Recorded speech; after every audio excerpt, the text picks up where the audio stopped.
Hello student, हाय. आज आपण काय करणार आहोत? MTS ऑलिम्पियाड परीक्षा जी आहे आपली 5 तारखेला, त्याच्या प्रश्नसंच मधील हा एक प्रश्न आलेला आहे तुम्हाला 34 नंबरला. सोबत दिलेल्या आकृतीत किती त्रिज्या आहेत? हे वर्तुळ आणि याच्यामध्ये किती आकृती काढलेली आहे त्यांनी या त्रिकोणाची.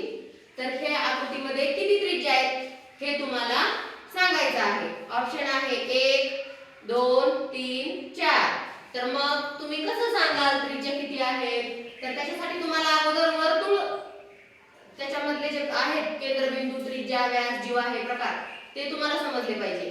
तर मग हे वर्तुळाच्या मध्यभागात जो असतो त्याला म्हणतात केंद्रबिंदू. काय म्हणतात? केंद्रबिंदू. वर्तुळाच्या एकदम मध्यभागात सेंटरला जो असतो त्याला म्हणायचं केंद्रबिंदू. आणि वर्तुळाच्या बाहेरच्या ज्या बाजू ही जी बाजू असते, जी कडा असते त्याला म्हणतात परिघ. काय म्हणतात? परिघ. आणि वर्तुळाचा केंद्रबिंदू आणि परिघावरील कोणताही बिंदू जोडणाऱ्या रेषेला त्रिज्या म्हणतात. काय म्हणतात? त्रिज्या. त्रिज्या ही वर्तुळाचा केंद्रबिंदू आणि वर्तुळावरील परिघ हे दोन बिंदू जोडते. एका वर्तुळाला अनंत त्रिज्या असतात. आता व्यास कशाला म्हणायचं पहा. वर्तुळाचा केंद्रबिंदू आणि परिघावरचे दोन बिंदू, वर्तुळाचा केंद्रबिंदू आणि परिघावरचे दोन बिंदू जोडणाऱ्या रेषेला व्यास म्हणतात. वर्तुळाचा केंद्रबिंदू आणि एकच बिंदू परिघावरचा जोडणाऱ्या रेषेला त्रिज्या म्हणतात. हो की नाही?